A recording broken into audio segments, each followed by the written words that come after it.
a telescope found something that should not exist.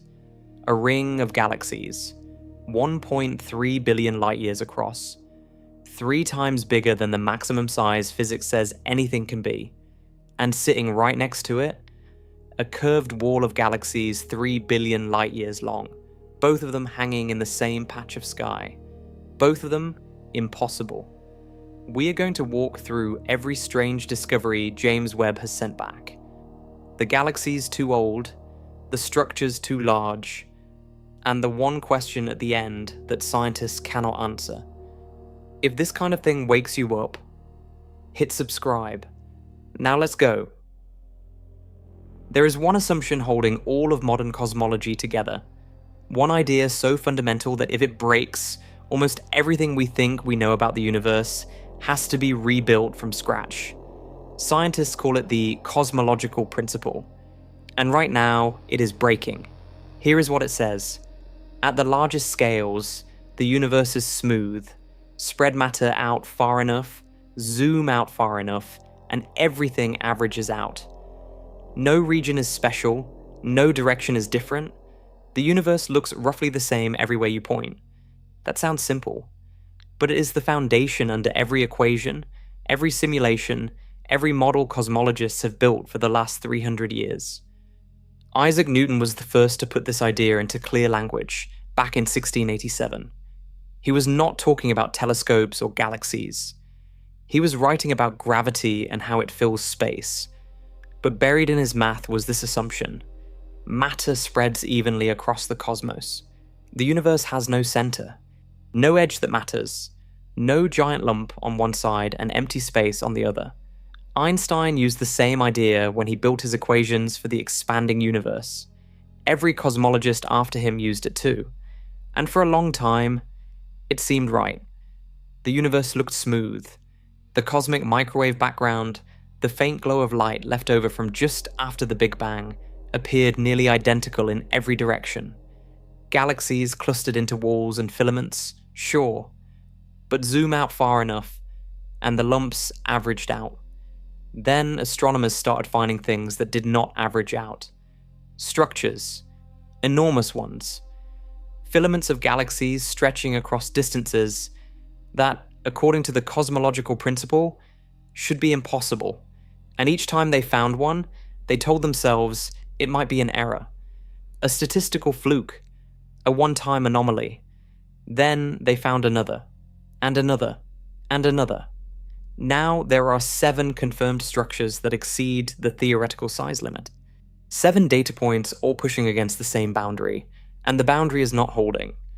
The limit itself comes from a calculation published in 2010 by a team of researchers named Yadav and colleagues. They did the math on how large a clump of matter could realistically grow, given the age of the universe and the speed at which gravity pulls things together.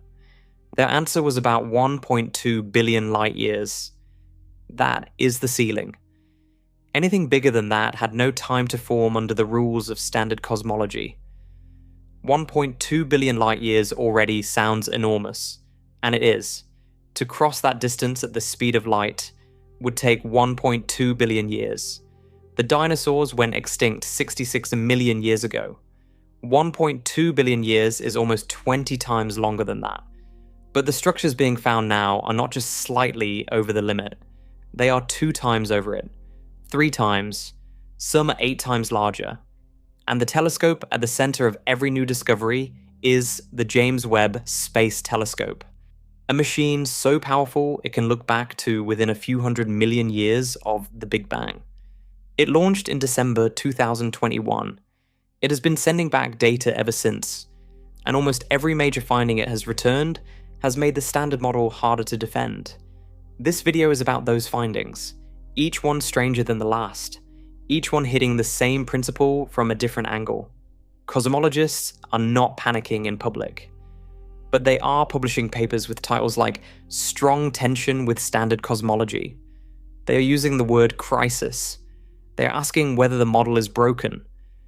Something is wrong with our picture of the universe. The evidence keeps growing. And the next discovery we are going to look at is the one that started turning heads. Found not by a senior scientist with decades of experience, but by a graduate student doing something no one had tried before. Before we talk about what broke the rule, we need to understand the rule itself. Because the size limit is not a guess, it is not a rough estimate. It comes from a specific calculation done in a specific year by researchers who ran the numbers on how the universe builds structure over time. Picture the universe just after the Big Bang.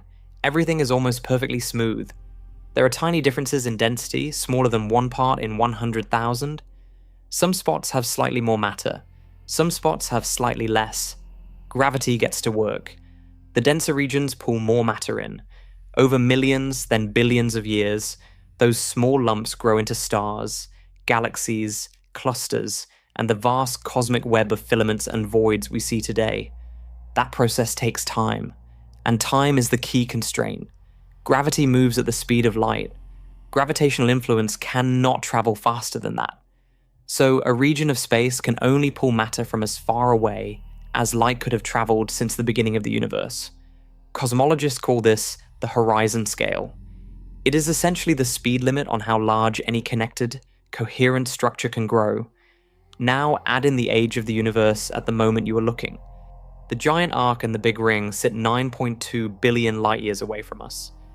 Because light takes time to travel, we are seeing them not as they are today, but as they were about 9 billion years ago. At that point in cosmic history, the universe was roughly 6 billion years old. So the question becomes, in 6 billion years of cosmic history, with gravity pulling at the speed of light, how large could a single coherent structure get? Yadav and colleagues worked through this in 2010. They used the standard lambda cold dark matter model, which is the accepted framework for how the universe evolves.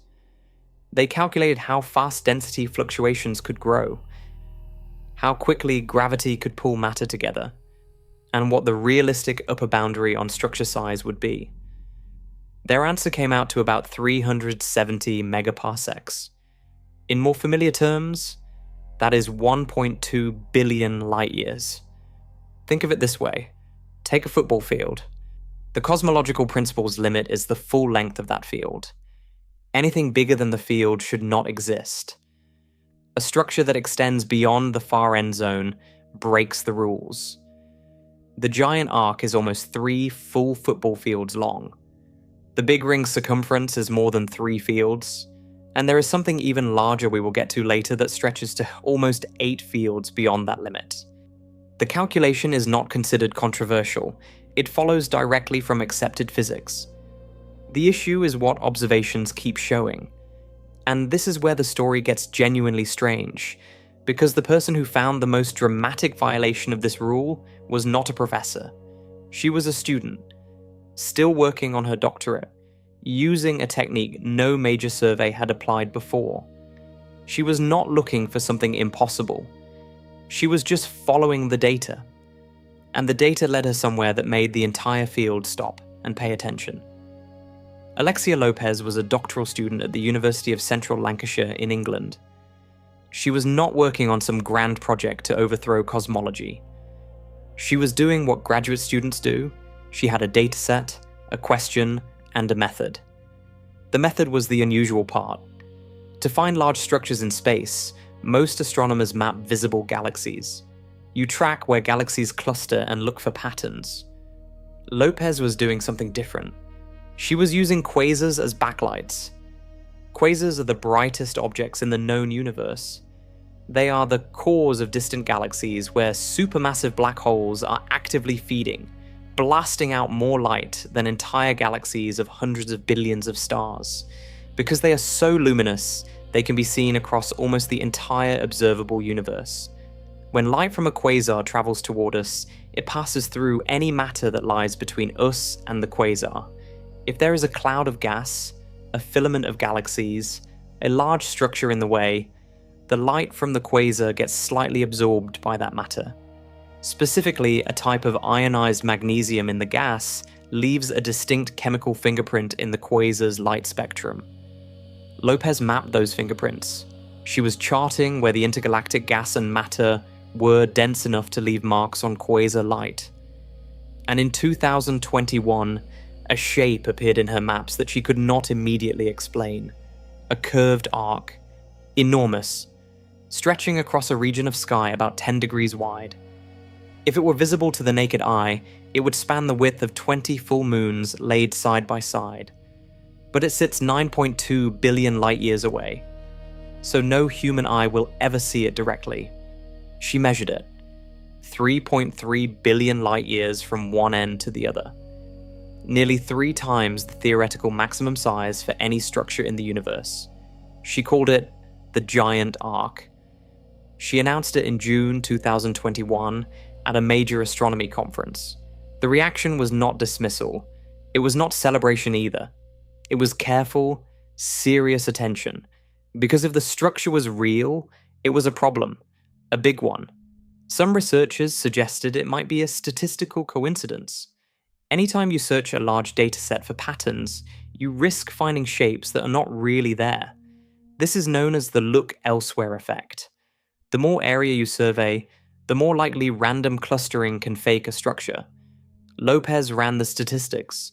The probability of the giant arc appearing by chance was calculated at around 1 in 100,000. That is a strong signal. Strong enough that dismissing it as noise requires real evidence, not just skepticism. But here is the thing that made her findings harder to ignore. 2 years later, she found something else in the same region of sky. And this second structure was somehow even harder to explain than the first. It was not another arc. It was a ring.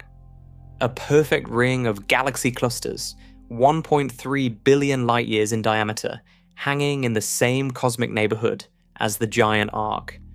And its statistical significance came out even higher. The fact that she found 2 impossible structures in the same patch of sky, using the same technique, at the same cosmic distance, was not something any standard model had predicted. Something was waiting to be found out there, and she found it twice. Close your eyes and picture the largest thing you have ever seen. Maybe a mountain range, a storm system from a plane window, the horizon itself. Now try to scale that up. Keep scaling. Past countries, past continents, past the entire Earth, past the solar system, past the distance to the nearest star. Keep going for 3.3 billion years of light travel time. That is the giant arc. It is a curved structure, not a straight line, not a random blob. A genuine arc, like the top half of a circle, built from clusters of galaxies woven together by filaments of gas and matter. Those galaxy clusters are themselves enormous objects. A single galaxy cluster can contain thousands of individual galaxies, each galaxy home to hundreds of billions of stars. And the giant arc strings many of those clusters together across a curved path, 3.3 billion light years long. That shape is the first mystery. Arcs appear in physics when something curves space, or when 2 objects interact in a specific geometry. On small scales, we see arcs all the time in a phenomenon called gravitational lensing, where the gravity of a massive object bends light from something behind it into a curved streak. But the giant arc is not a lensed image. It is an actual physical structure made of real matter, curved across a region of space so large that it defies the standard explanation for why curves appear in galaxy distributions. The second mystery is what it is made of, or more precisely, what holds it together. A structure this large, under the rules of standard cosmology, should not be gravitationally coherent. Gravity works slowly. Over billions of years it builds galaxy clusters, then chains of clusters called superclusters, and then the largest confirmed structures called filaments and walls. But there is a speed limit on how far its influence can reach in a given time. The giant arc is simply too long for gravity to have stitched it together from one end to the other in the time available. So either gravity behaved differently in the early universe than our models predict, or the giant arc formed through some process we have not identified yet, or our models of how structure grows are missing something fundamental. None of those options are comfortable. The 10-degree span of the arc on the sky is also striking. For comparison, your closed fist held at arm's length covers about 10 degrees of sky. The giant arc would fill that entire span, but it sits 9.2 billion light years away. That means its actual physical width is staggering, the kind of number that stops making intuitive sense once you try to picture it. Lopez was careful in her language when she announced it. She did not claim it overturned cosmology. She said it required explanation. That is the scientific way of saying, our current models do not have an answer for this. What comes next is the part that should have been the most alarming. Because the giant arc, as strange as it is, turned out to be the smaller of the two structures Lopez would find. The second one had a shape that made even less sense. 2 years after the giant arc, Alexia Lopez stood up in front of a room full of astronomers at the 243rd meeting of the American Astronomical Society. It was January 2024. She had something new. She called it the Big Ring. The name undersells it. A ring of galaxy clusters, 1.3 billion light years in diameter, with a circumference of about 4 billion light years. To put that circumference in terms that connect to something real, 4 billion light years is longer than the giant arc itself. The entire giant arc, 3.3 billion light years from end to end, would fit inside the outer edge of the Big Ring with room to spare. And the Big Ring sits at the exact same distance from us as the giant arc. 9.2 billion light years away. Same cosmic era, same cosmic neighborhood. Only 12 degrees apart in the sky, roughly the width of your hand and a half held at arm's length against the night sky. Two impossible structures. Same location, same distance, same researcher. The shape of the Big Ring is what makes it stranger than the giant arc. A filament or an arc, while unexpected at this scale, at least fits into the general architecture of the cosmic web. The universe does form walls and filaments. They can be large. The problem is just one of scale. A ring is different. Rings in galaxy distributions are known to form from one specific process: baryonic acoustic oscillations. These are pressure waves that rippled through the early universe in the first moments after the Big Bang, like sound waves moving through a fluid. They spread outward in all directions, and when the universe cooled and matter decoupled from radiation, they froze in place. That frozen ripple shows up in galaxy surveys as a subtle spherical shell, about 1 billion light years in diameter. Cosmologists use these shells as a standard ruler to measure cosmic distances. They are well understood and well confirmed. But the Big Ring is too large. The standard baryonic acoustic oscillation shell size is around 1 billion light years. The Big Ring's diameter is 1.3 billion light years. And more critically, Lopez examined its three-dimensional shape. Viewed from above, it looks like a ring, but in 3 dimensions, it is shaped more like a corkscrew, a helical twist. Baryonic acoustic oscillations produce spherical shells. They do not produce corkscrews. So the one standard model explanation available for ring-shaped galaxy structures does not fit the Big Ring. That leaves the field in a genuinely uncomfortable position. There is an object with a confirmed shape, a confirmed size, and a statistical significance above the gold standard threshold for a real discovery, and there is no accepted explanation for how it formed. Lopez herself said publicly, "Neither of these two structures is easy to explain in our current understanding of the universe."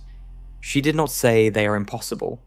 She said they are telling us something important, but she could not say what. That honest uncertainty is actually the most revealing part. Because when a scientist who found the structure says she cannot explain it, that is not a dead end. That is an open door. And what came through that door in April 2026 was bigger than either structure she had already found. Before we go any further, there's a question worth pausing on. How do we know the Big Ring is real? How do scientists tell the difference between an actual cosmic structure and a pattern that our brains invented by staring at random dots long enough? The answer is statistics. And the Big Ring clears the bar. In physics and astronomy, there is a standard for calling something a real discovery. Scientists measure significance in units called sigma. 1 sigma means the result is mildly unlikely by chance. 3 sigma means there is roughly a 1 in 1,000 chance it is a fluke. 5 sigma is the gold standard.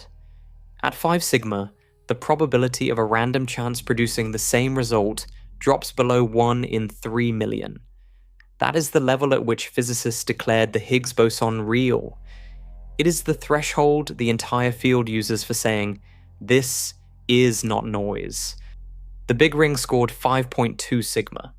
That means the probability of the Big Ring appearing in the data by random chance, with no real physical structure behind it, is less than 1 in 3 million. Lopez and her colleagues used multiple independent statistical tests, not just one, to reach that number. They examined the clustering of galaxies in the survey data, checked for the pattern using different methods, and ran comparisons against simulated random distributions. Every test pointed the same direction. The structure is real. Now, some scientists raise a legitimate concern called the look elsewhere effect. The idea is this: if you search a large dataset for any pattern at all, you will eventually find something that looks significant purely by accident. The bigger your search area, the more random patterns you will encounter. So the true significance of a discovery depends not just on how strong the signal is, but on how many other tests were run in the same dataset before landing on this one. Lopez's team addressed this. They were not searching randomly for any pattern. They applied a specific technique to a specific dataset and found this specific structure. The look elsewhere correction, when applied, does reduce the significance somewhat. But even after applying it, the structure remains well above the threshold for a real detection. There is also the independent corroboration. The giant arc was found using a different technique than most galaxy surveys, and it was confirmed by multiple researchers examining the same data. The Big Ring emerged from the same region and the same methodology. 2 anomalous structures appearing together, both above standard detection thresholds, make a coincidence argument much harder to sustain. What 5.2 sigma tells you is not that cosmologists are certain the Big Ring requires new physics. It tells you they cannot dismiss it as noise. It is real enough to demand an explanation, and the standard model currently does not have one. That is what makes the next chapter in this story so significant. Because the statistical bar for the giant ring on the sky, announced in 2026, was cleared using an entirely different analysis method, and this time, the simulations failed completely to reproduce it. Here is the detail that keeps coming up in scientific discussions about the giant arc and the Big Ring, and it deserves its own moment of attention. Because taken individually, each structure is difficult to explain, but taken together at the same cosmic distance, only 12 degrees apart in the sky, they suggest something more troubling than either one alone. The 2 structures sit at what astronomers call the same redshift. Redshift is how cosmologists measure cosmic distance and age simultaneously. When the universe expands, it stretches light as it travels through space, shifting it toward the red end of the spectrum. The more redshift a light source shows, the farther away it is and the further back in time we are seeing it. Both the giant arc and the Big Ring show a redshift of approximately 0.8. This means they are not just close to each other in terms of the angle they occupy on the sky. They are close in depth too. They occupy the same cosmic layer, the same slice of the universe at roughly the same moment in cosmic history. 9.2 billion light years away, both of them, separated by only 12 degrees of sky angle. 12 degrees is not a tiny gap. But compared to their individual sizes, it is close. The giant arc alone spans 10 degrees. The Big Ring's ring structure fills a comparable region. If you could somehow see them both directly, they would be neighboring features in the same cosmic landscape. What does that mean physically? Either it is an extreme coincidence, 2 independent violations of the size limit happening to sit in the same patch of sky at the same cosmic depth, or they are connected. Part of the same larger system. Two visible features of a structure so vast that neither one captures it fully. Lopez raised this possibility herself. If the two are physically associated, a part of a single, larger configuration, then what we are actually looking at is something far bigger than 3 or 4 billion light years, something that dwarfs even these individual structures. And in April 2026, she submitted a paper to arXiv that laid out exactly that case, connecting the two structures, tracing the arc of the giant ring that would encompass them both, finding the shape of something larger than any cosmic structure ever previously described. But here is what makes the geographic coincidence especially striking from a physics standpoint. If two oversized structures exist in the same cosmic neighborhood and they are connected, then the process that made them had to operate across a region of space even larger than either structure. A process powerful enough and far-reaching enough to leave two separate giant imprints at the same cosmic address. Standard cosmology has no mechanism that does that. Gravity cannot reach that far in that time. Pressure waves from the early universe do not produce corkscrews and arcs together at the same location. There is no known process in the standard model that could seed both structures simultaneously, at the same depth, in the same region, which means either there is a new process no one has identified yet, or the standard model is missing something at a very fundamental level. Both options require new physics, and the evidence for needing that new physics just keeps compounding. In April 2026, Alexia Lopez and her colleague Roger Close posted a new paper to arXiv, the open access scientific archive where researchers share findings before formal peer review. The title was direct, "A Giant Ring on the Sky." This was not a new structure discovered in a different part of the universe. It was a realization about the same region they had already been studying. A realization that what they had found before was not two separate anomalies. It was one enormous structure, and they had only been seeing pieces of it. The key was a filament they called the Northern Arc. In earlier work, Lopez had identified this curved feature sitting above and around the big ring in the sky. When she traced its path fully, it appeared capable of connecting with the giant arc. Following that connection, the two arcs together formed a ring so large it enclosed the entire big ring within its circumference. They called this the giant ring on the sky. The process of identifying it used a computer algorithm called PhilFinder, designed to trace filamentary structures in complex datasets. PhilFinder found two slightly overlapping versions of the giant ring, each defined by how the arc on one side of the structure was traced. Both versions were consistent. Both versions enclosed the same central region. To check whether the structure was statistically real, they used two independent methods. The first was an analysis of elliptical shells in the data, checking whether the galaxy clustering along the ring's path exceeded what random distributions would produce.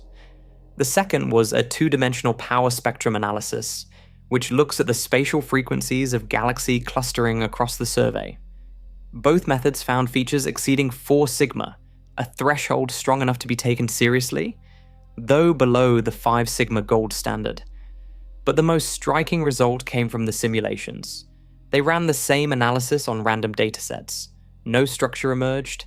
Then they applied it to a major cosmological simulation called Flamingo 10,000. One of the most detailed computational models of large-scale cosmic structure ever built. This simulation is built on standard cosmological physics. It models how matter clumps, how galaxies form, how the cosmic web develops over billions of years. In every field Flamingo 10,000 generated, the giant ring's clustering pattern did not appear. Not once. In no version of the simulated universe did the physics produce something that looked like the giant ring on the sky. That is a significant result. It means the structure is not just statistically present in the data. It is statistically absent from every version of the standard model universe that computers have been able to build. The region around redshift 0.8 already home to the giant arc and the big ring, now contains a ring structure that encompasses both. The scale of this combined anomaly is difficult to express. The giant ring on the sky is, based on this analysis, the largest single structure ever identified in the observable universe, and it exists nowhere in our theoretical models. Cosmological simulations are among the most complex things humans build with computers. They start with the conditions of the early universe, insert the known laws of physics, and then run forward in time, letting gravity, pressure, dark matter, and dark energy interact over billions of years. The result is a virtual universe, a three-dimensional model of how the cosmic web should look. These simulations have been remarkably successful. They reproduce the distribution of galaxies on medium scales. They generate realistic filaments, voids, and clusters. They predict the shapes of galaxy groups that match what telescopes actually see. They are genuinely impressive tools. The Flamingo 10,000 simulation is one of the largest ever run. It models a cubic region of space far larger than any single survey, tracking billions of particles and calculating their interactions across cosmic time. It was built specifically to test whether our standard cosmological model can reproduce what we observe in the universe. It is, by design, the best version of the standard model we can compute. And it produced 0 instances of the giant ring's clustering pattern. That is what makes the null result in simulations so important. The giant ring is not just an anomaly in the real universe, it is an anomaly that the best simulation of the standard universe consistently fails to produce.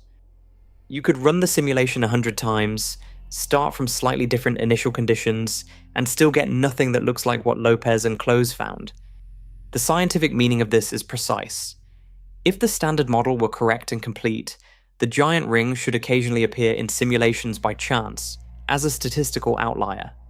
The fact that it never appears suggests the standard model does not contain the physics needed to generate it. Something is absent from the equations. What could that missing physics be? That question has several proposed answers, none of them confirmed. One possibility is that dark energy is not a constant, as the standard model assumes, but something that changes over time or varies across space. If dark energy behaves differently in different regions, it could drive structure formation in ways our current equations do not predict. Another possibility involves the initial conditions of the universe. The standard model assumes those tiny density fluctuations just after the Big Bang were random and Gaussian, meaning they followed a smooth probability distribution with no preferred scales or directions. If that assumption is wrong, if the initial conditions contained some preferred scale or directional bias, then the structures forming from them could be much larger and more ordered than the standard model allows.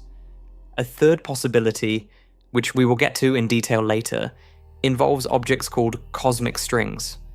These are hypothetical one-dimensional defects in the fabric of space itself, left over from the earliest moments of the universe. Their gravitational influence could seed structures of exactly the kind and scale that observations keep finding. The simulation failure is not proof that the standard model is wrong, but it is a precise, quantifiable statement of what the standard model cannot do. And that list keeps growing. Imagine the universe just after the Big Bang. The temperatures are incomprehensible. All the fundamental forces of nature are unified into one. Then, as the universe expands and cools, those forces separate. Physics calls these separations phase transitions, and they are similar in a rough way to what happens when water freezes into ice. When water freezes, it does not freeze all at once in a perfectly uniform crystal. Ice crystals form in different places and grow toward each other. Where two crystals meet from different directions, there is a boundary line, a place where the crystal structure does not line up perfectly. That boundary is a defect in the ice. The same thing may have happened in the very early universe. As the unified force broke apart into separate forces, different regions of space may have transitioned at slightly different rates or in slightly different orientations. Where those regions met, a defect could have been left behind in the structure of space itself. These defects are called topological defects, and one class of them, called cosmic strings, would take the form of a one-dimensional line, an infinitely thin filament running through space with an enormous concentration of energy packed into it. How thin? Smaller than a proton. The width of a cosmic string, if they exist, is far below anything you could see with any instrument. But the energy packed into that line is extraordinary.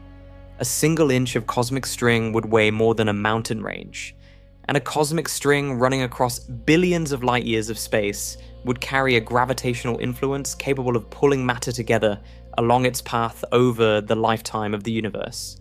That gravitational influence could seed galaxy formation in arc and ring shapes. If a cosmic string existed in the region around redshift 0.8, its gravity would attract matter along its length, and galaxies would form in curved patterns that follow the string's shape. A corkscrew-shaped string would produce a corkscrew-shaped ring of galaxies.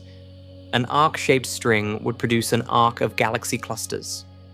This is a confirmed theory in the sense that cosmic strings are a legitimate prediction of certain models of early universe physics. They emerged naturally from quantum field theories and from string theory models of how the universe began.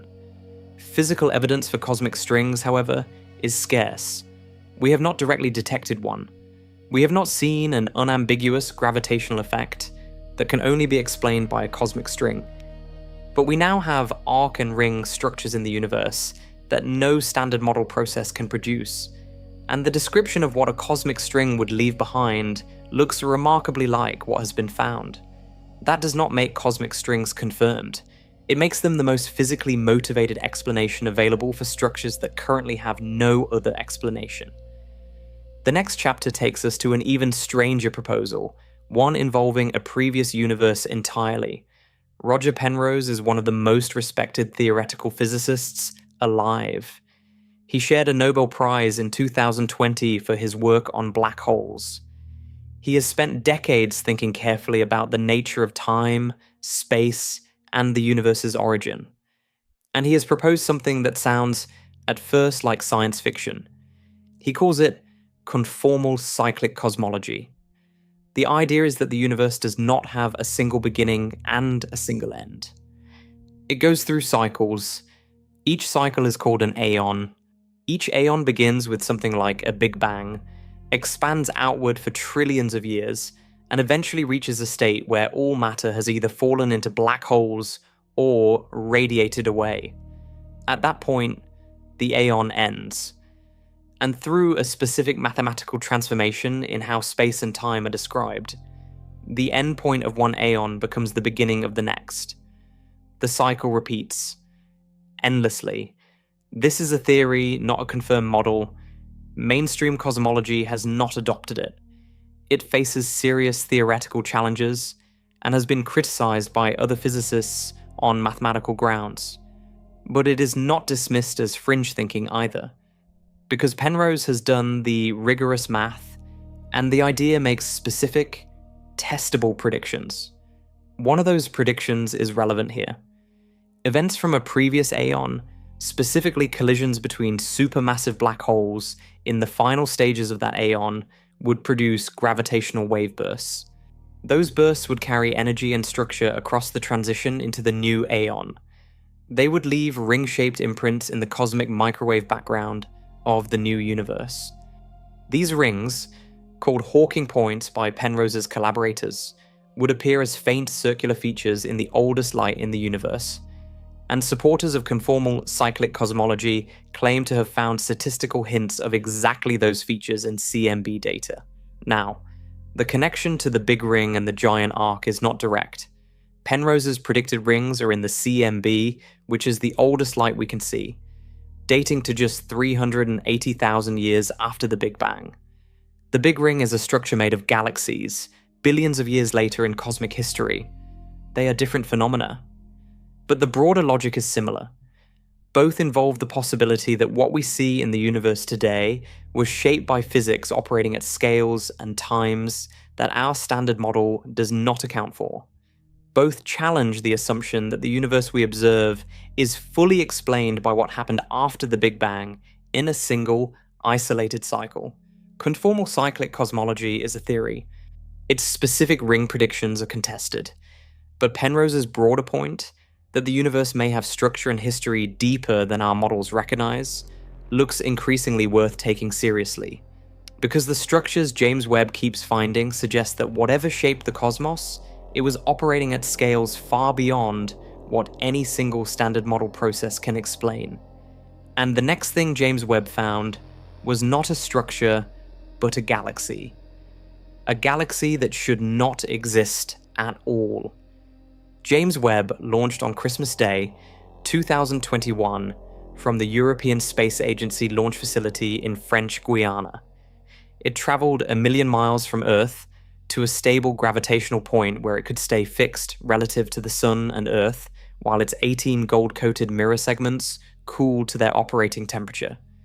The alignment process took months. Engineers checked the mirrors, calibrated the instruments, and tested every system. When first science images were released in July 2022, the performance was described by mission scientists as good, if not better, than the most optimistic predictions anyone had made. That was the telescope side of the story. The science side started almost immediately. Before Webb, cosmologists had a confident picture of how the early universe worked. In the first few 100 million years after the Big Bang, the universe was full of hydrogen and helium gas. Gravity slowly pulled that gas into the first small stars, which formed in small, chaotic clouds. Those clouds merged into slightly larger structures over hundreds of millions of years. Massive, well-formed galaxies took billions of years to assemble. Finding a large, mature galaxy earlier than about 1 billion years after the Big Bang was considered extremely unlikely. Webb started finding them immediately. Galaxies at redshifts above 7, above 10, even above 12, meaning they existed less than 400 million years after the Big Bang, and some less than 300 million years after. And these were not small, chaotic proto-galaxies. Some were massive, some were bright. Some showed signs of being already mature systems with established stellar populations and chemical enrichment that takes time to build. The numbers were jarring. The standard model predicts how many massive galaxies should exist at these cosmic distances. Webb was finding roughly 10 times more than predicted at the greatest distances. 10 times more than the equation said should be there. Researchers were careful. The first response was to check the data. Were the redshifts confirmed? Were the mass estimates reliable? Could something about how Webb observes these galaxies make them appear more massive or more numerous than they really are? Some of the discrepancy has been explained by updated calibrations. Some early mass estimates were revised downward, but even after accounting for measurement uncertainties, a real tension remained. The galaxies are there. There are more of them than the standard model predicts, and they are bigger and more mature than they should be at the ages Webb is seeing them. A team publishing in a major journal described the observations as being in strong tension with standard cosmology. Others proposed revisions to the model. Some suggested new physics. The field has not reached a consensus, and the debate is still active. But the galaxy that best captures the problem with the standard timeline is one that was not found in a survey. It was found by accident. To understand why James Webb's early galaxy discoveries are troubling, you need to understand what the standard model actually predicts about the first billion years of the universe. The framework is called lambda cold dark matter. The lambda refers to the cosmological constant, which is the term Einstein added to his equations to describe dark energy, the force accelerating the expansion of the universe. The cold dark matter part refers to the dominant type of matter in the universe, a form of matter we cannot see or touch but which exerts gravity and drives structure formation. In this model, structure grows from the bottom up. The smallest clumps of dark matter form first. Then gravity pulls those clumps together into larger ones, then larger still. Galaxies form inside dark matter clumps. Small galaxies merge into larger ones over time. Massive galaxies are the end product of a long chain of smaller mergers and gas accretion. This process has a speed. It runs at the rate gravity can pull things together across cosmic distances. And at the highest redshifts, where the universe is only a few 100 million years old, the model calculates what mass the most extreme galaxies should have reached at that point. It sets a ceiling. The ceiling for galaxies above 10 billion times the mass of the Sun, at redshifts above 7, is essentially 0 in the standard model. There has not been enough time for that much matter to accumulate in one place, through the slow, merger-driven process the model describes. Webb found a population of them. This does not automatically mean the standard model is wrong. Scientists have proposed several alternative explanations that stay within conventional physics. One possibility is that early star formation was far more efficient than models assume. Stars converting gas into stellar mass faster than expected could produce galaxies that appear more massive than the model predicts, without requiring any new physics. Another possibility involves the initial mass function, which describes what mix of small, medium, and large stars a galaxy tends to produce. If early galaxies formed more massive stars than modern ones, each burst of star formation would produce far more light and mass than current models expect. A third explanation involves black holes. If supermassive black holes existed earlier and were more active in the first billion years, the radiation they produce could have shaped star formation in ways that make galaxies appear larger or more luminous than their true mass. These are all legitimate hypotheses. Researchers are actively testing them. And some of the most extreme early galaxy candidates from Webb's first observations have had their masses revised downward after more careful analysis. But a real tension remains. Even conservative mass estimates for some of Webb's early galaxy detections sit above what the standard model comfortably allows. The picture is not overturned, but it is stressed. And the single galaxy that best illustrates that stress was not found by searching for early universe anomalies. A scientist pointed Webb at something nearby, and this thing appeared in the background without warning. In 2024, a team of astronomers was using James Webb to study a quasar. Quasars make good targets for detailed observation because they are so luminous that the light they produce can be used to probe the gas and matter in their immediate surroundings. The researchers pointed Webb at the quasar, started collecting data, and something appeared in the field of view that had nothing to do with what they were looking for. A spiral galaxy, enormous, sitting behind the quasar in the background, clearly structured, clearly massive, clearly a fully formed disk system with spiral arms. This was unusual. A galaxy this large and this well organized appearing at this cosmic distance was not expected. The team spent time confirming what they were seeing, measuring its redshift to determine how far away and how old it was. The answer placed it 11.7 billion light-years from Earth. Given the age of the universe, that means we are seeing this galaxy as it was about 2 billion years after the Big Bang. 2 billion years after the Big Bang is early, very early. At that point, according to the standard model, galaxies were still relatively young and relatively small. The merger-driven growth process described by lambda cold dark matter had not had nearly enough time to build something of this scale. They named it the Big Wheel. Published in the journal Nature Astronomy in March 2025, the Big Wheel was described as a giant disk galaxy, 5 times more massive than the Milky Way, sitting in a cosmic era when no galaxy remotely close to that size should have fully assembled. Lead researcher Charles Steidl of Caltech called it spectacular for being among the largest spiral galaxies ever found, adding that this was unprecedented for this early era of the universe. Its discoverers were not shy about the implication. A co-author, Sebastiano Cantalupo of the University of Milan, stated that typically it should have taken the whole age of the universe for a galaxy to have grown this large. They were seeing something that the standard developmental timeline does not predict.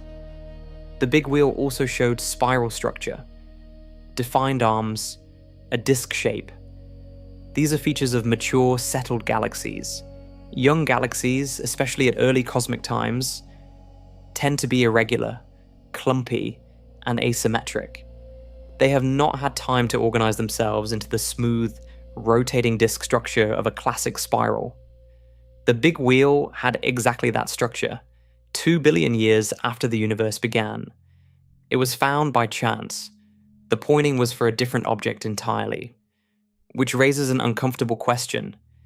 If an anomaly this significant can appear unexpectedly in a single quasar field, how many more are sitting unnoticed in the vast sky Webb has not yet examined?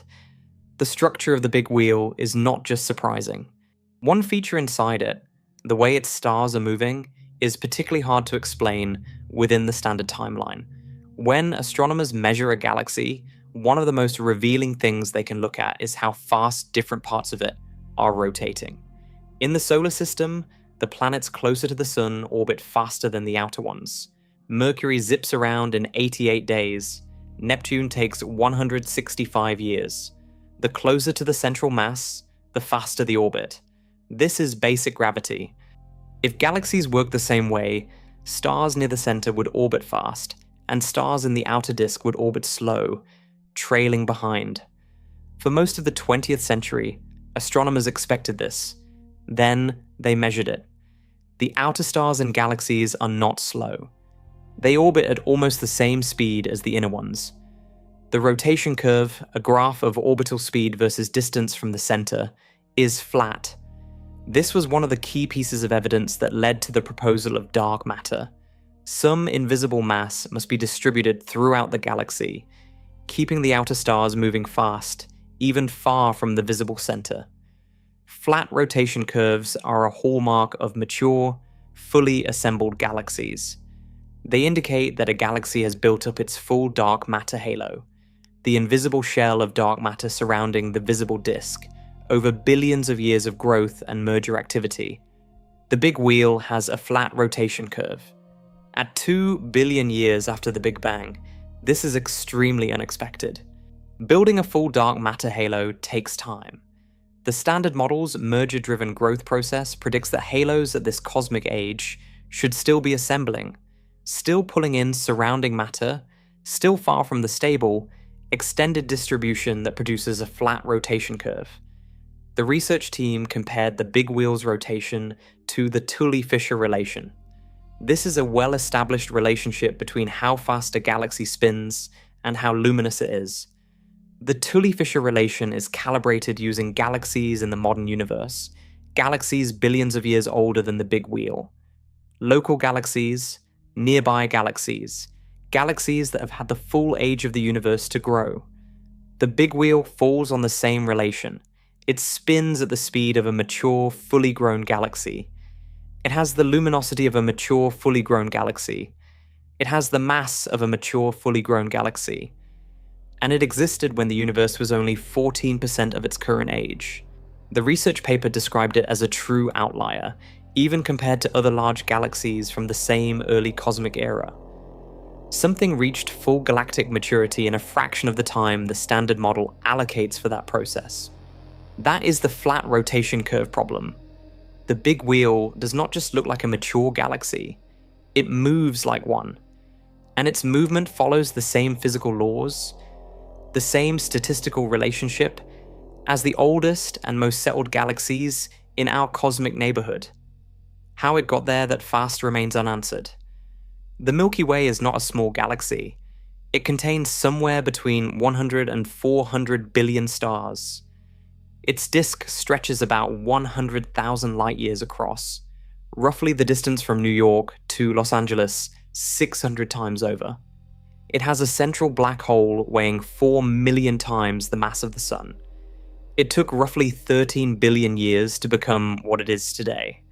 The Big Wheel is 5 times more massive. That means 5 times as many stars, 5 times the stellar mass, a dark matter halo scaled to match, and it assembled all of that in 2 billion years, less than 1/7 of the time it took the Milky Way.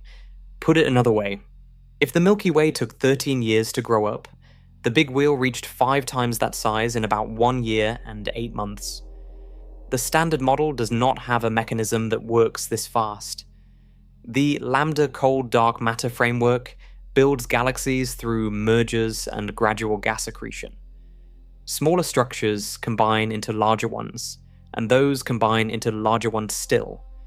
Each merger takes hundreds of millions of years. Each phase of gas accretion takes time for the gas to cool, collapse, and form stars. The process is continuous, but slow.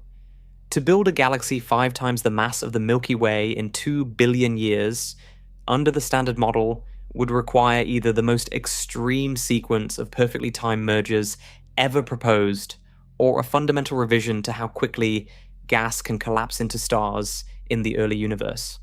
Some researchers argue for modified star formation rates. Early galaxies, they say, may have formed stars at rates far higher than anything seen in the modern universe. If the gas in early galaxies collapsed and converted into stars more efficiently, you could build more mass in less time. This is physically possible. Early galaxies existed in denser environments, with more gas available and different cooling conditions.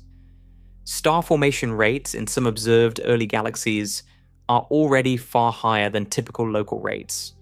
But even pushing star formation efficiency to its theoretical limits, models struggle to produce the big wheel's mass at its age. The paper's authors noted that its size is at least 3 times larger than what cosmological simulations predict for a galaxy of similar mass at that era. And the big wheel is a single galaxy, a known object, something Webb found accidentally. The question the field is grappling with is whether it is a rare extreme outlier or a sign that early galaxy formation was systematically different from what the standard model predicts. The Cosmos survey, which we will come to later, suggests the answer is the latter. But before that, there is a structure that makes the big wheel look compact by comparison. Something so large it takes the conversation out of the realm of galaxies entirely and into something that borders on the incomprehensible. Everything discussed so far has been large, uncomfortably large, but the Hercules Corona Borealis Great Wall sits in a different category. It is, by current measurements, the largest known structure in the observable universe. And its size is not just impressive, it is physically destabilizing. The Great Wall stretches roughly 10 billion light years from one end to the other. 10 billion light years. To cross it at the speed of light, the fastest anything can move in the universe, would take 10 billion years. The universe itself is only 13.8 billion years old. A photon starting at one edge of the Hercules Corona Borealis Great Wall at the moment of the Big Bang would not have reached the other side yet. The cosmological principle's maximum structure size is 1.2 billion light years. The Great Wall is 8 times larger than that limit. If the cosmological principle is a football field, the Great Wall stretches to the parking lot 8 fields away. It was discovered in 2014, not by mapping galaxies directly, but by tracking something even more dramatic. Gamma ray bursts. These are the most energetic explosions in the known universe. When a massive star dies in a certain way, it releases in seconds more energy than the sun will emit in its entire 10 billion year lifetime. They are so bright they can be detected across virtually the entire observable universe. Gamma ray bursts are not evenly distributed across the sky. They should be, if the universe is homogeneous as the cosmological principle requires. But in a specific region of sky, in the direction of the constellations Hercules and Corona Borealis, there was a concentration of gamma ray bursts far too dense to be random.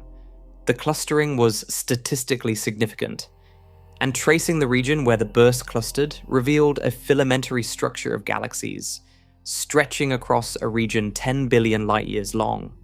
The discovery was immediately controversial. Some researchers accepted it as a genuine structure. Others argued that gamma-ray bursts are not reliable tracers of the underlying galaxy distribution, that their detection is affected by observational biases that could fake a clustering signal. The debate has not been fully resolved, but in April 2025, a team published updated measurements using a much larger sample of 542 gamma-ray bursts with confirmed redshifts. Their result was striking. The structure may be even larger than the 2014 estimate. The new data suggests it could extend from a redshift of 0.33 all the way to 2.43, a span in cosmic depth that translates to roughly 15 billion light years. 15 billion light years, larger than the distance light has traveled since the Big Bang. A structure bigger than the age of the universe, expressed as a distance. Whether the Great Wall is truly a single gravitationally connected structure, or a statistical clustering of separately formed regions that happen to align along our line of sight, remains an open question. But the gamma-ray burst data is real.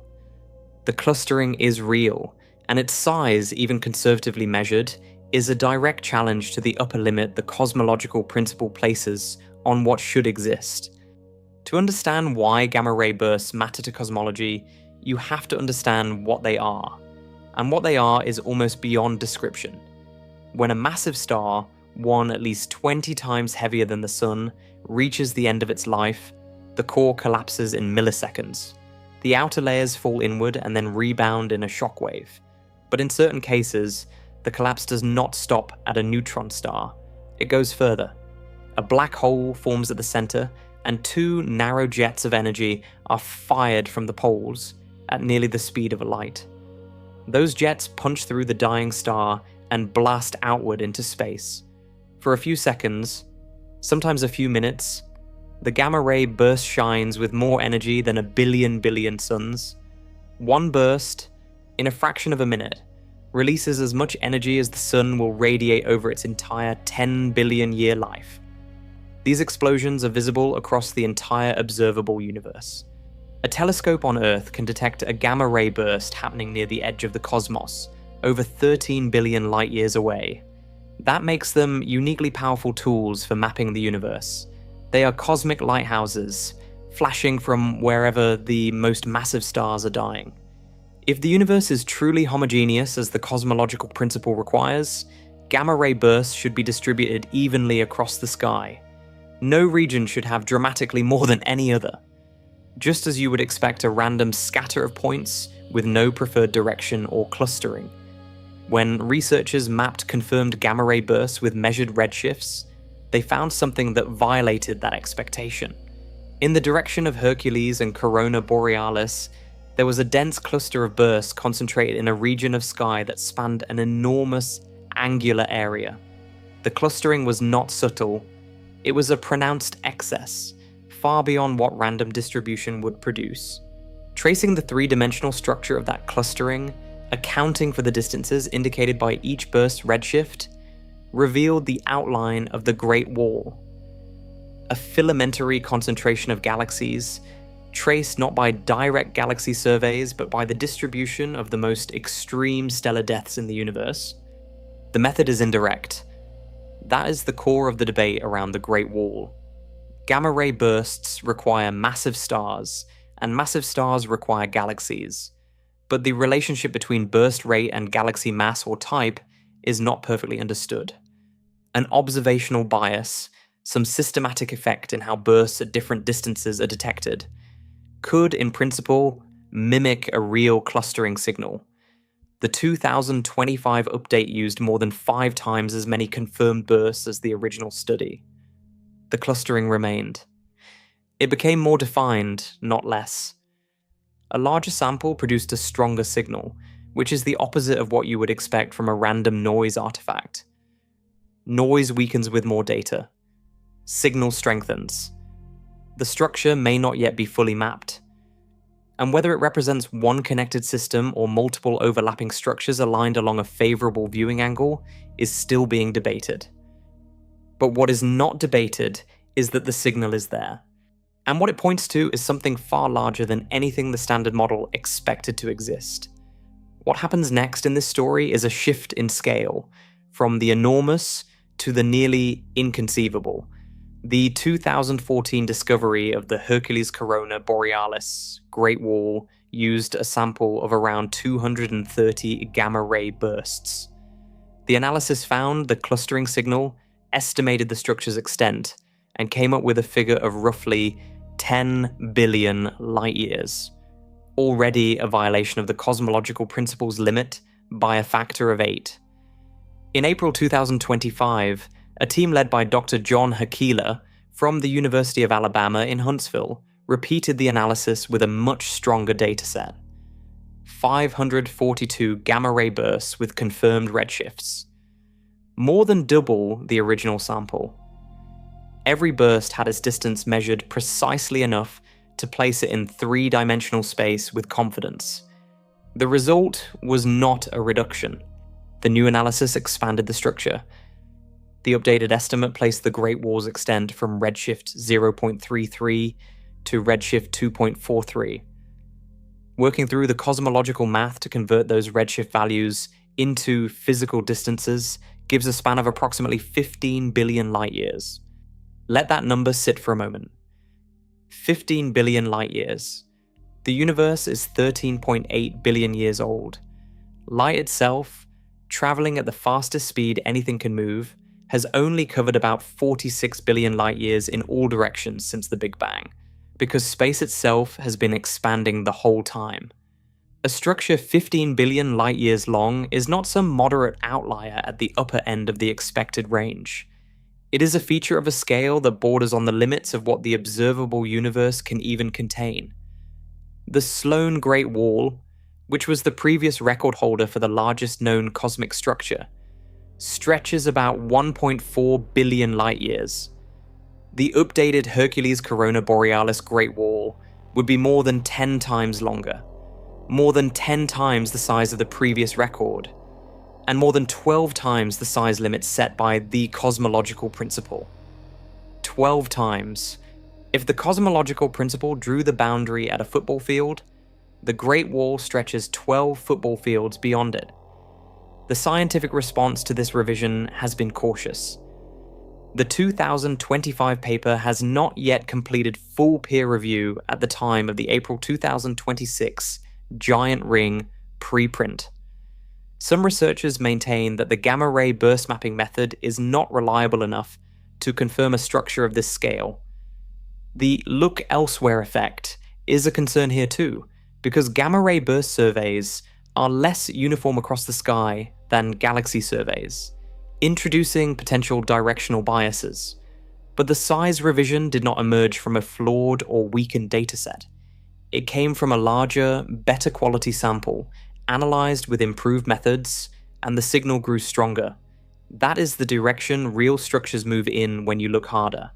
Artifacts tend to disappear. What the 15 billion light-year estimate represents, if confirmed, is a structure so large it sits beyond the reach of any standard cosmological process. And that raises a question that becomes more pressing with every new discovery.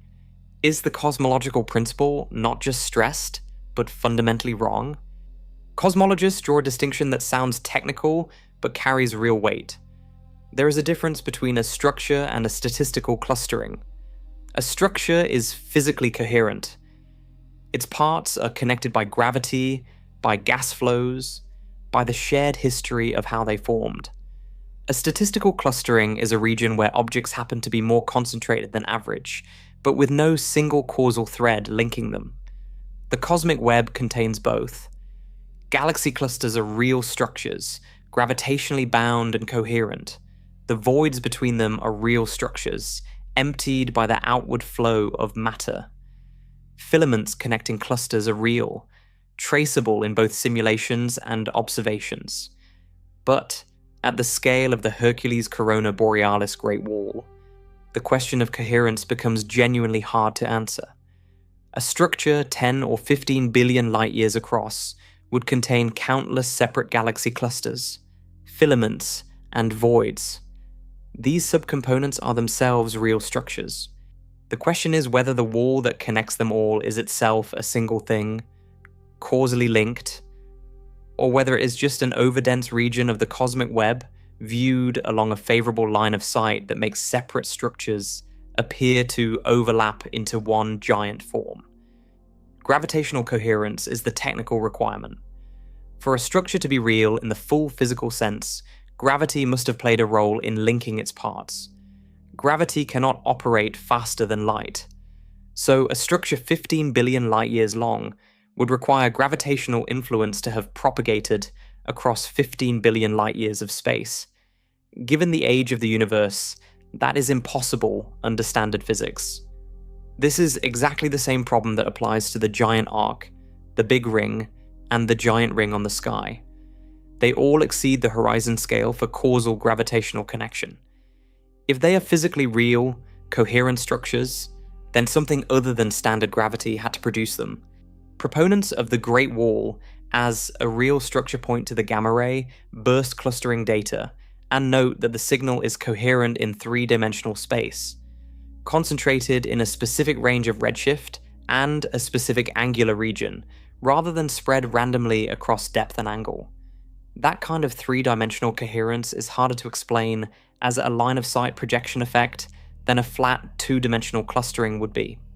Critics respond that the detection method itself, relying on gamma-ray bursts rather than direct galaxy counts, introduces enough uncertainty in the precise three-dimensional mapping that the coherence argument cannot be made definitively. The debate matters because it determines how hard a blow the Great Wall delivers to the cosmological principle. A physically coherent structure 15 billion light-years long is a catastrophic violation.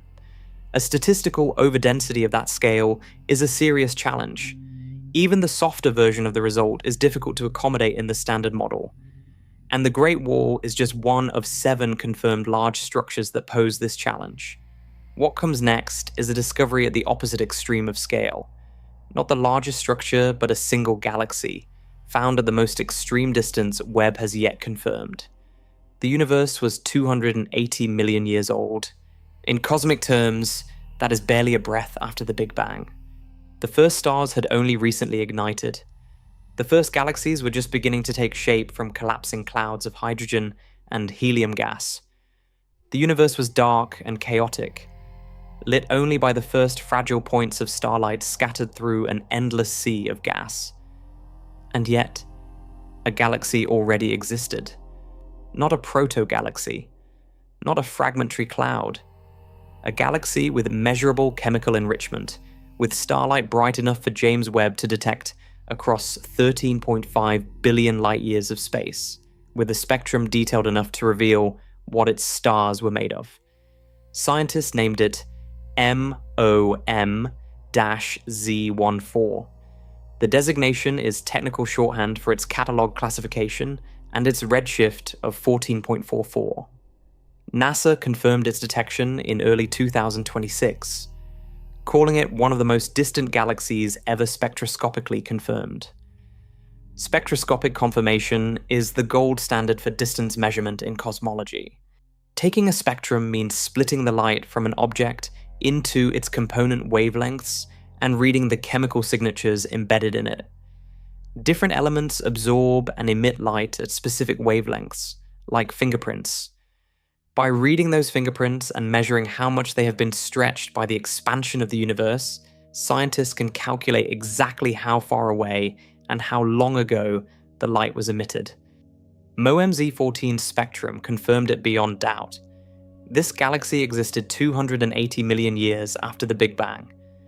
At redshift 14.44, it sits at the very edge of what current technology can detect. Finding any galaxy at that distance is remarkable.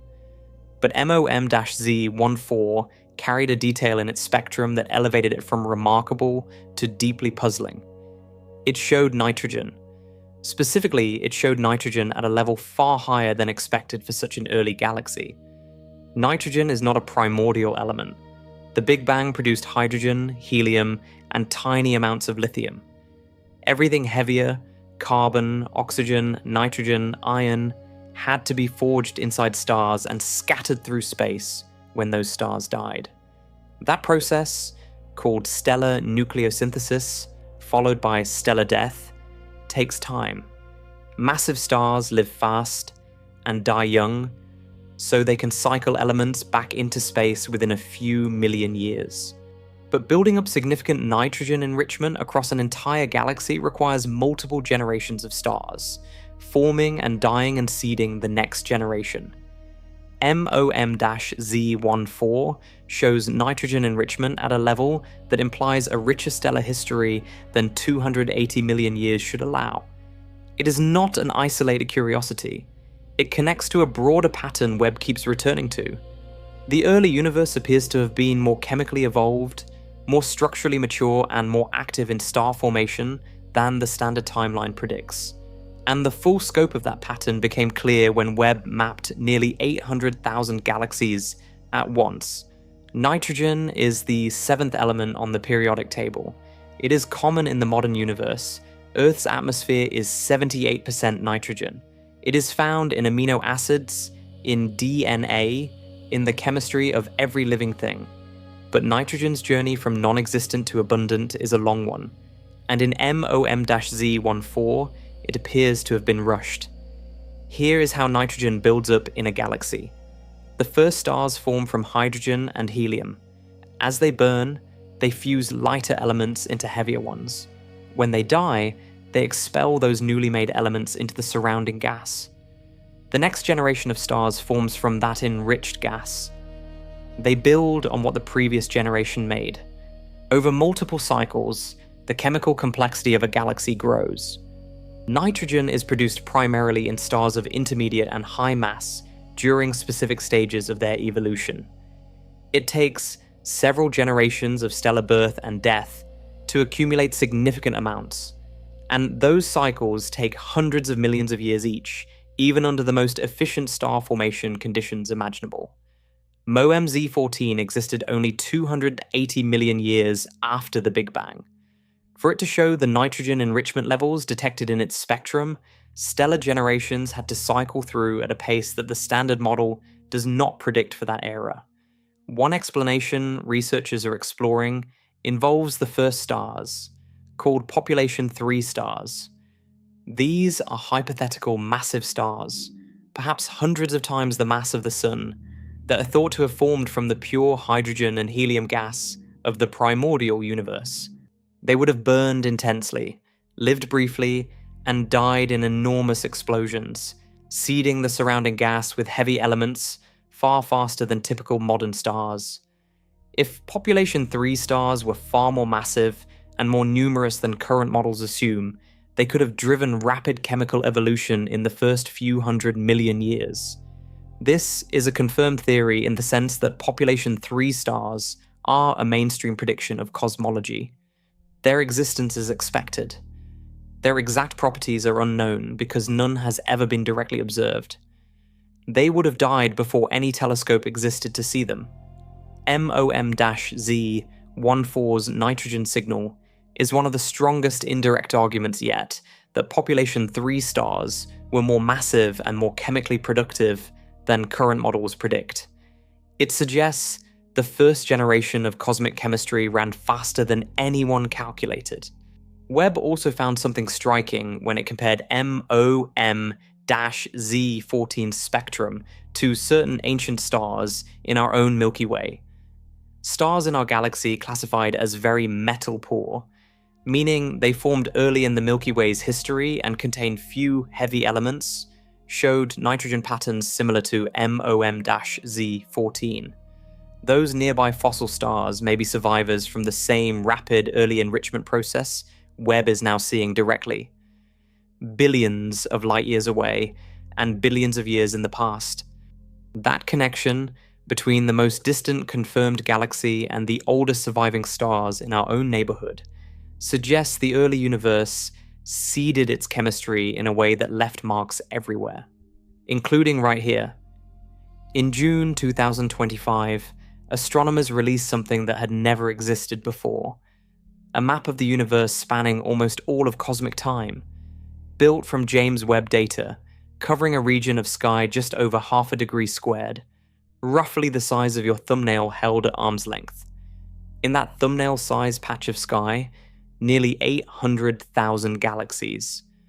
The project is called the Cosmic Evolution Survey, or COSMOS. It is a long-running collaboration that has used multiple telescopes over the years to study the same patch of sky in increasing detail. Webb's contribution requiring 255 hours of observation time. push the map to its deepest and most complete form yet.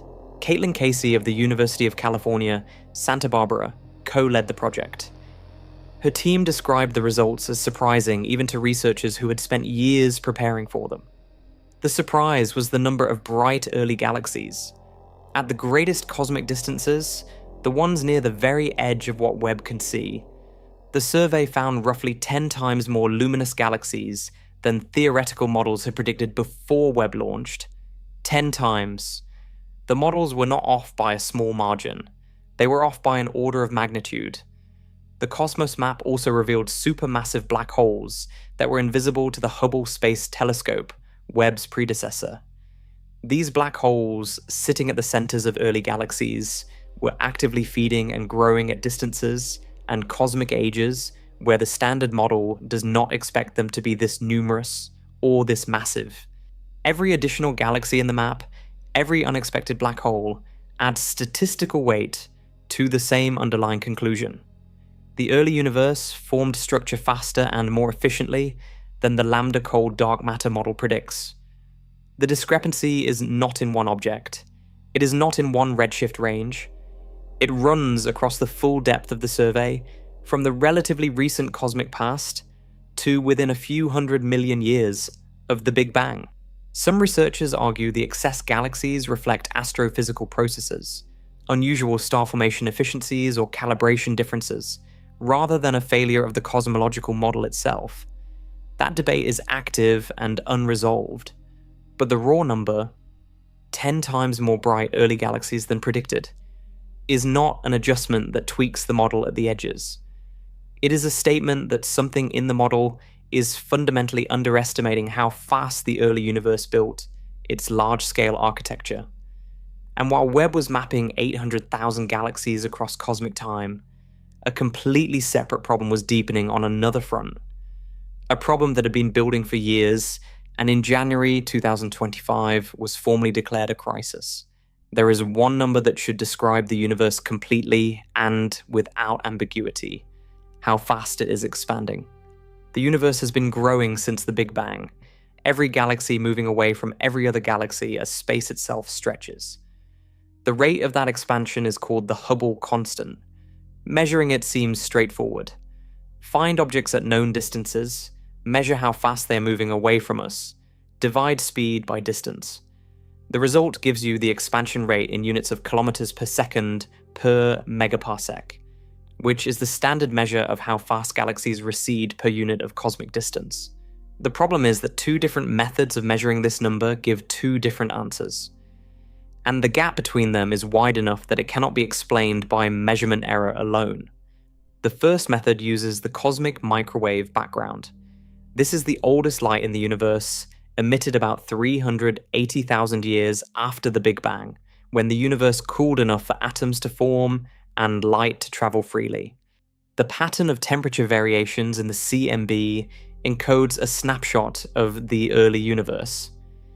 Fitting the standard cosmological model to that pattern gives a precise prediction for the Hubble constant, around 67 kilometers per second per megaparsec. The second method uses local measurements. Astronomers measure distances to nearby objects using chains of calibrated tools. First, Cepheid variable stars, which pulse at a rate related to their true brightness, allowing their distances to be calculated precisely. Then Type 1a supernovae, explosions of white dwarf stars that always reach approximately the same peak brightness, usable as standardized distance markers across vast stretches of the universe. When local measurements are used to calculate the Hubble constant, the answer comes out higher. Not slightly higher, meaningfully higher. Around 73 kilometers per second per megaparsec in most measurements, and even higher in the most recent data. The universe is either expanding at 67 or at 73 or above. Both measurement chains have been checked repeatedly by independent teams. Both have survived years of scrutiny. The discrepancy persists. This is the Hubble tension. Two cameras pointed at the same object returning different pictures. The CMB measurement is a prediction from the early universe, calculated by running the standard model forward. The local measurement is a direct observation of the universe as it is today. If both are correct, then the universe expanded differently in its early history than the standard model predicts it should have, given its present rate. Something changed between then and now that the model does not account for. Or one of the measurements is systematically wrong in a way that has not yet been identified. That possibility has been investigated extensively, and no clear error has been found in either chain. The tension has been growing more severe with each passing year, as more precise measurements are made on both sides and the gap refuses to close. For years, the Hubble tension was described as a problem, a real discrepancy that needed to be resolved, something the field was taking seriously. But the word problem implies something that might have a straightforward explanation. A measurement error, a systematic bias, a known source of uncertainty that just needed more careful treatment. In January 2025, a team led by Dan Skolnick at Duke University published a new measurement of the local Hubble constant. They used a refined and expanded sample of Type 1a supernovae with improved distance calibrations and a careful treatment of potential systematic errors. Their result, 76.5 kilometers per second per megaparsec. That is the highest local measurement yet. And it pushed the gap between local measurements and the CMB prediction to a level of statistical significance above 5 sigma. 5 sigma. The same gold standard that confirmed the Higgs boson. The same threshold that marks a result as a genuine physical discovery in physics. Skolnick was direct about what this meant. He described the tension as now turning into a crisis. His language was precise. The standard model of cosmology might be broken. A leading physicist describing the foundational framework of his field using the word broken. That is not casual language in science. It is a statement that the model's internal consistency has failed at a level that demands a structural response. A cosmological model that predicts the wrong expansion rate at 5 sigma confidence is not a model that needs a small correction. It is a model that is missing something. The Atacama Cosmology Telescope, one of the most precise CMB experiments ever operated, released its final dataset in late 2025. The analysis confirmed the CMB side of the tension with improved precision and systematically ruled out many of the proposed extensions to the standard model that researchers had hoped might bridge the gap. Models that introduced new forms of dark energy, new particles in the early universe, or modifications to the behavior of neutrinos had all been tested as possible fixes. The Atacama data eliminated most of them. The result was clarifying in an uncomfortable way. The tension is real. The easy fixes do not work. And whatever is causing it sits deep enough in the physics that surface-level modifications to the standard model cannot reach it. The 5 sigma threshold matters here for a specific reason. Below 5 sigma, a skeptic can always say the numbers might converge with better data. At 5 sigma and above, that retreat is no longer available. The data is precise enough. The tension is measured well enough. The gap is real and it is not going away. And there is a hypothesis, proposed in a paper published on ARchive in late 2024, that the Hubble tension and the oversized cosmic structures may not be two separate problems at all. In late 2024, a research paper appeared on ARchive with a pointed title. Its argument was that the Hubble tension, the mismatch in expansion rate measurements, might not be caused by a problem in the physics of dark energy or neutrinos. It might be caused by a violation of the cosmological principle itself. The logic runs like this. The CMB measurement of the Hubble constant assumes the universe is the same in every direction. The calculation uses the standard model's assumption of homogeneity and isotropy. If the universe actually has a preferred direction, if it is not perfectly smooth at the largest scales, then the CMB calculation is built on a flawed assumption, and its Hubble constant prediction would be systematically off. The local measurement, by contrast, uses distances and recession speeds measured in our cosmic neighborhood. If the region of the universe we inhabit happens to have a slightly different expansion history than the average. For instance, if we sit in a large underdense void that drives faster local expansion, or if our local region is embedded in a structure that biases our measurements, then the local Hubble constant would also deviate from the true cosmic average. Both measurements could be accurate within their own reference frames and still disagree if the universe is not actually uniform.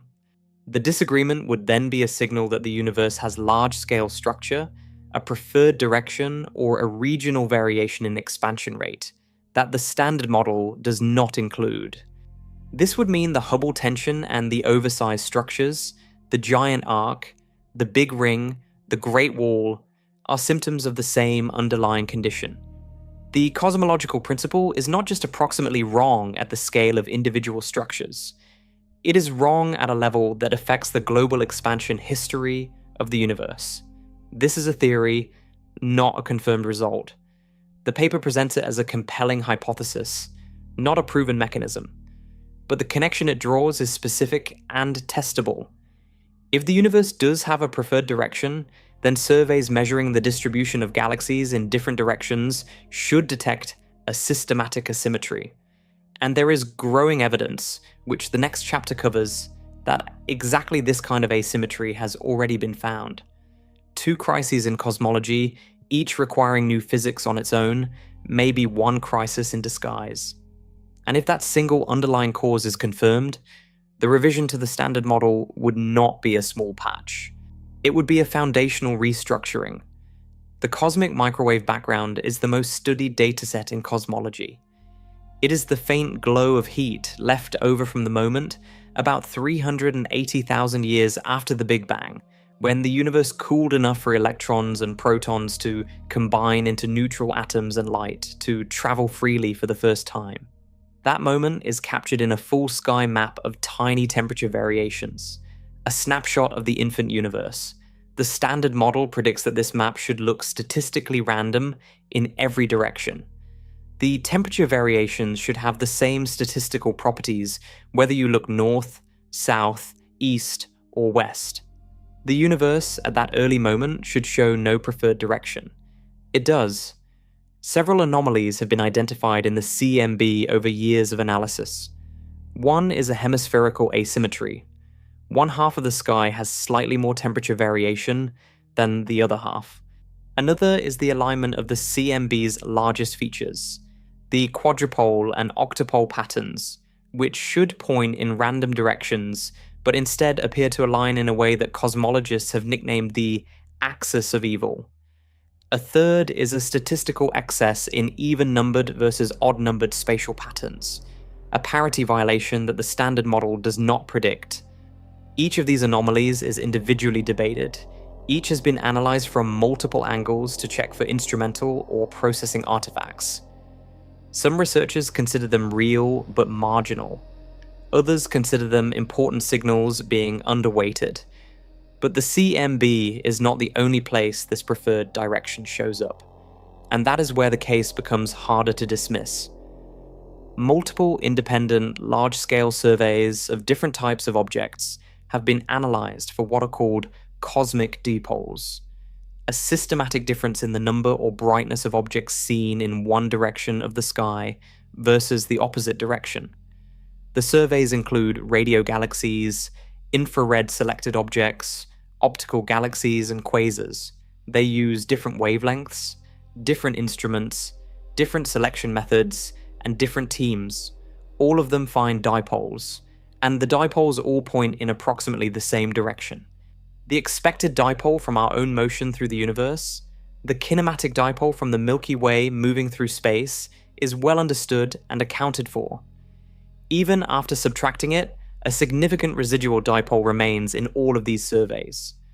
A direction in the sky where the universe appears systematically different than the opposite direction. The combined statistical significance of this preferred direction across all surveys has exceeded 5 sigma. 5 independent measurement chains, all pointing the same way, at a confidence level that in physics marks a real physical discovery. If real, this is a direct violation of isotropy, one of the 2 pillars of the cosmological principle. The universe is not the same in every direction. It has an axis, a preferred orientation, and that fundamentally changes what kind of universe we are living in. One survey finding a directional anomaly is suspicious. It could be an instrumental artifact, a calibration error, a quirk of how the data was processed. Science encounters these kinds of false signals regularly, and the peer review process is designed to catch them. Two surveys finding the same directional anomaly in the same direction is more striking. It could still be a shared systematic error if the surveys use similar instruments or similar methods. 5 independent surveys using different telescopes, different wavelengths, different object types, and different analysis teams, all finding the same preferred direction with a combined significance above 5 sigma.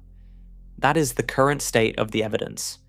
The surveys cover radio galaxies catalogued by the NVSS survey, infrared selected galaxies from the Catwise catalog, optically selected galaxies from a Southern Sky radio survey called RACS, and quasars from various datasets.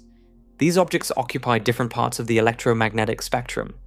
Radio telescopes, infrared space telescopes, and optical ground-based telescopes detect them in completely different ways. Their catalogs are built by different teams with different software and different calibration procedures. For all of them to show a systematic excess of objects in the same direction of the sky, and a deficit in the opposite direction beyond what kinematic motion alone can explain, requires a common physical cause. The most straightforward physical cause would be that the universe genuinely distributes its matter and energy non-uniformly at the larger scales. Researchers have worked hard to find instrumental or methodological explanations. Survey coverage is uneven across the sky. Some regions are observed more deeply than others, and this can create artificial asymmetries.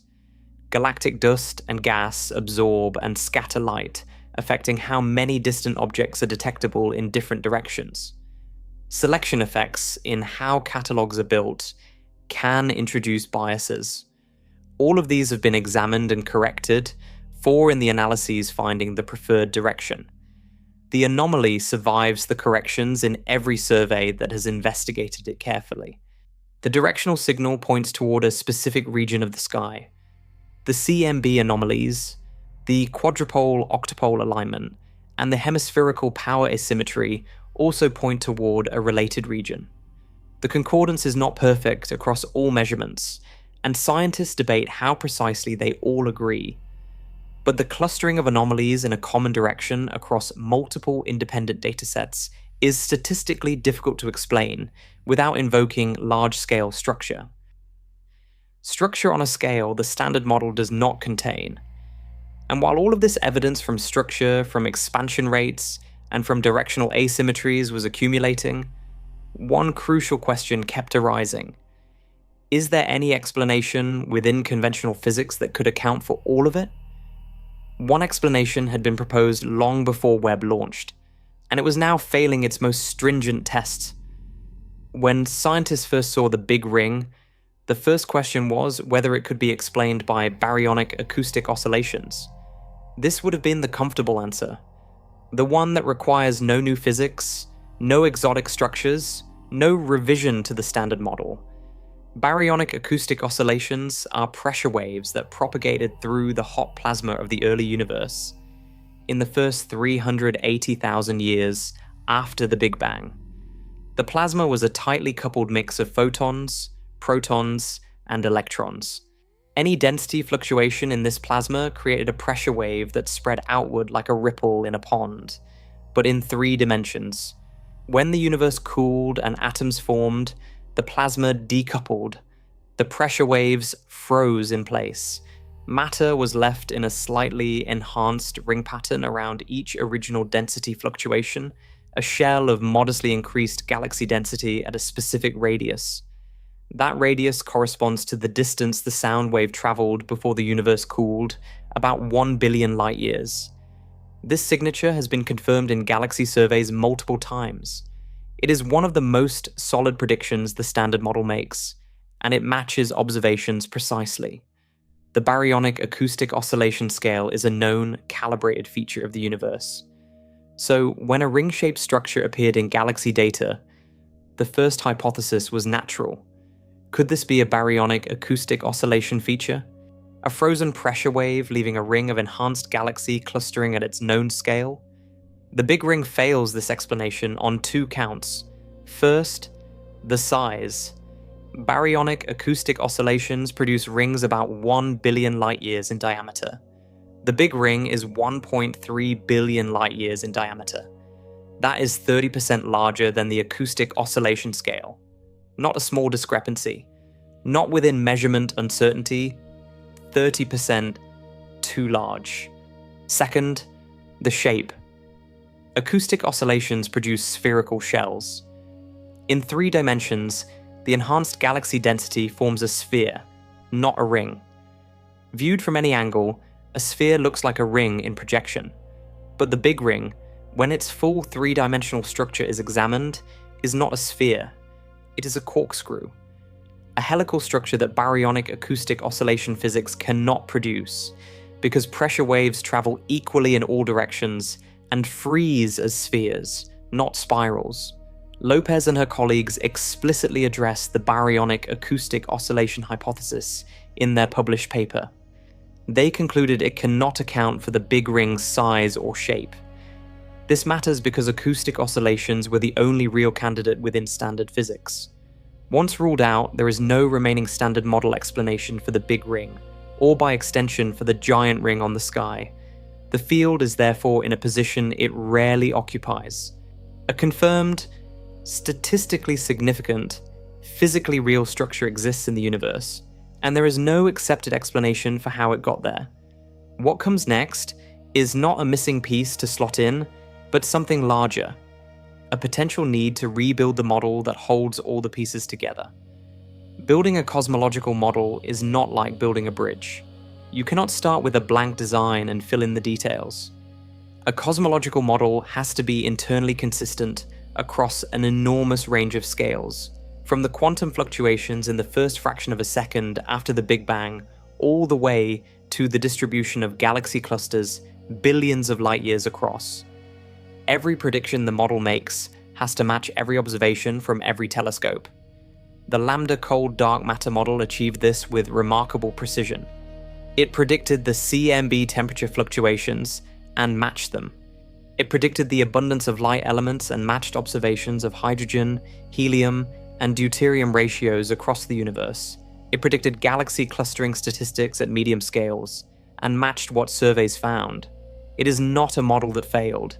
It is a model that succeeded enormously and is now showing signs of failure at the larger scales and at the extremes of cosmic time.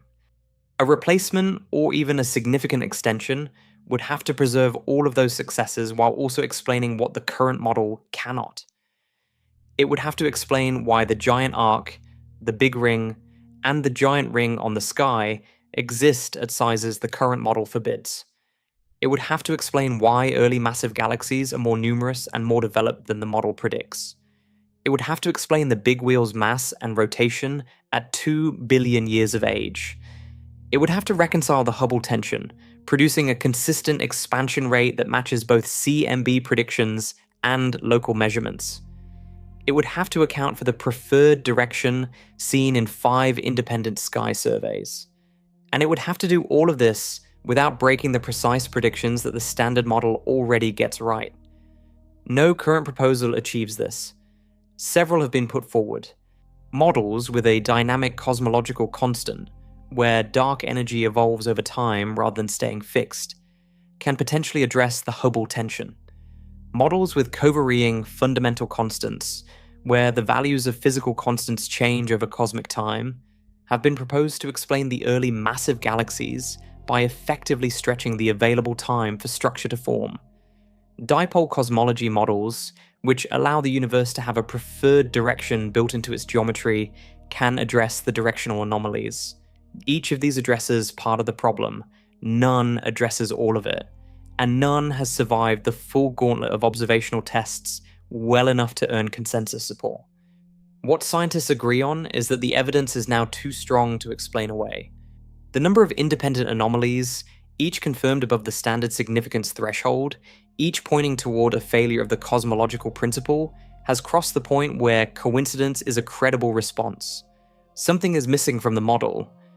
Finding what it is may take years or decades, and it will require more data, more precise measurements, and more theoretical creativity than anything the field has attempted before. The first large structure to exceed the cosmological principle's size limit and attract serious scientific attention was the Hercules Corona Borealis Great Wall, discovered in 2014. The second was the Giant Arc in 2021. The third was the Big Ring in 2024. The seventh, using the Royal Astronomical Society's count cited in the scientific literature, is the Giant Ring on the sky in 2026. Between those seven, there are others. The Sloan Great Wall, the Huge Large Quasar Group, the Claus Campusano Large Quasar Group. The list has been growing systematically.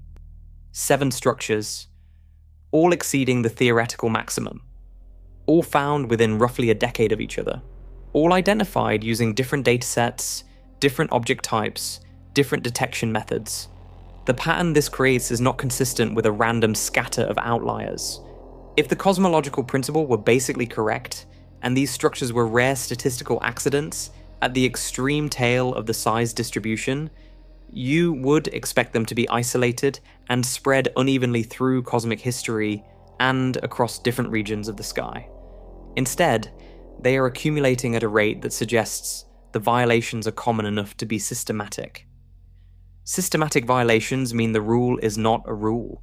The cosmological principle's size limit was derived from a model that describes an average universe. If the universe is not actually smooth at the larger scales, if it has genuine large-scale structure and directional asymmetry, then the limit itself is wrong because the model that generated it is wrong. The 7 structures are also not all found in the same era or the same region. They span different cosmic depths and different parts of the sky. The Great Wall sits at different redshifts than the Giant Arc and Big Ring. The large quasar groups occupy different sky positions. If they all reflected the same local anomaly or the same regional bias in survey coverage, you would expect clustering in one location or one era. They are distributed.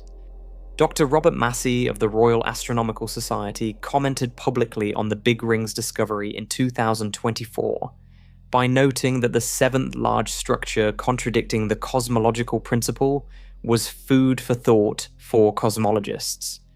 He chose the phrase carefully. He did not say the model was wrong. He said these structures are real and they challenge the assumption. But 7 data points, independently confirmed, from different surveys at different times, using different techniques, all pushing against the same boundary, go beyond food for thought. They form a case. A growing, strengthening case that the boundary is not where we thought it was. And the pace of discovery is accelerating, not slowing. Here is the honest answer. None of what Webb has found changes the way the Earth orbits the Sun. It does not change the speed of light. It does not change how atoms bond or how DNA replicates or how gravity holds you to the ground. The physics of everyday life, the physics of engineering, medicine, chemistry, and technology are built on scales far smaller than anything a cosmological model describes. So, in a practical sense, a violation of the cosmological principle does not move markets, does not change weather, does not affect anything a person experiences in a lifetime.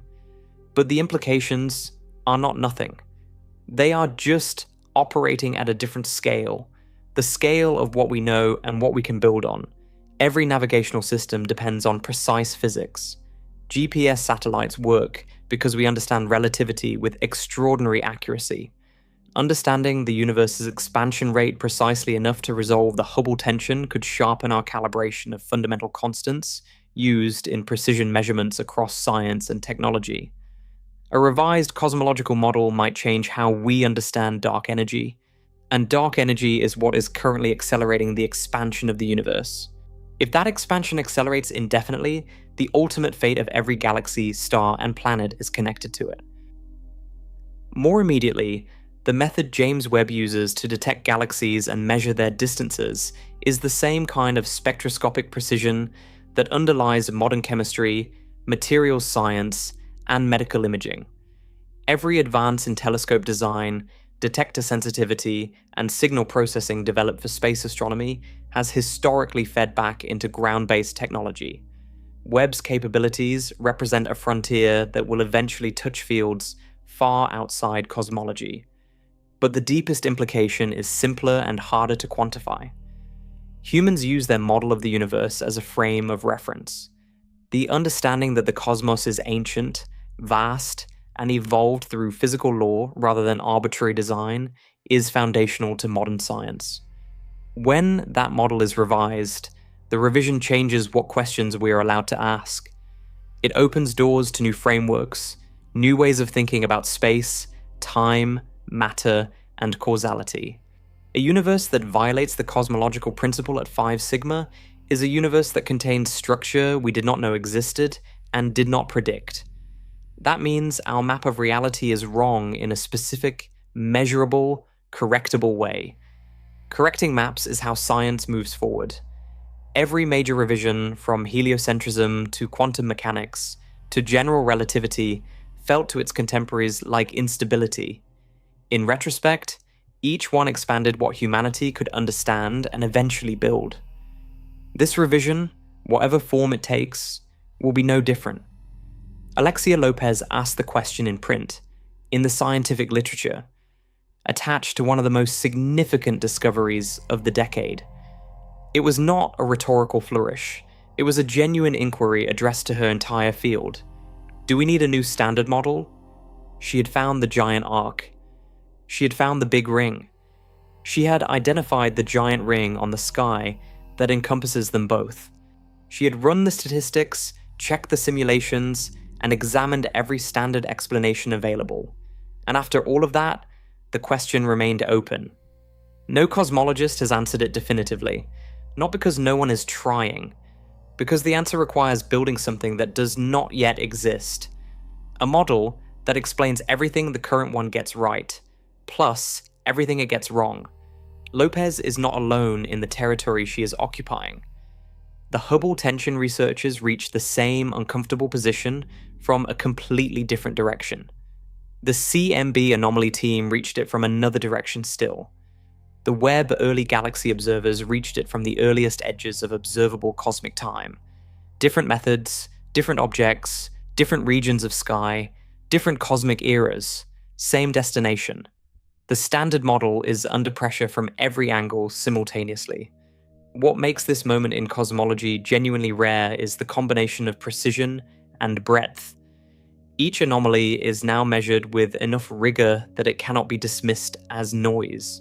And there are enough of them, confirmed independently, pointing at the same underlying failure, that the accumulation cannot be explained as a collection of unrelated flukes. Lopez's publicly stated hope is that the ultra-large structures she found are telling us something important about the universe. She said that plainly, in scientific language without dramatizing. Their sizes, shapes, and locations must be meaningful. The meaning is not yet clear. That is where the field stands. Not at a resolution, but at a threshold. The evidence that something is wrong with the standard model has crossed the bar for scientific confidence. The evidence for what replaces it has not yet emerged with equal clarity. This is how science works at its frontier. Not with sudden answers, but with the slow accumulation of anomalies until the weight of them forces a new framework into existence. Newton's gravity worked until observations forced Einstein's relativity. Classical physics worked until quantum mechanics became unavoidable. The standard cosmological model worked until James Webb pointed at the edge of the observable universe and started sending back things that should not be there. The telescope is still running. The data is still coming in. And every new observation adds another data point to a picture that is already strange enough to require a new model. What that model will look like, who will build it, and what it will reveal about the nature of the universe, those are questions that remain unanswered. For now, one graduate student's question hangs over the entire field. And the universe? as it keeps demonstrating, is under no obligation to fit inside the box we built for it.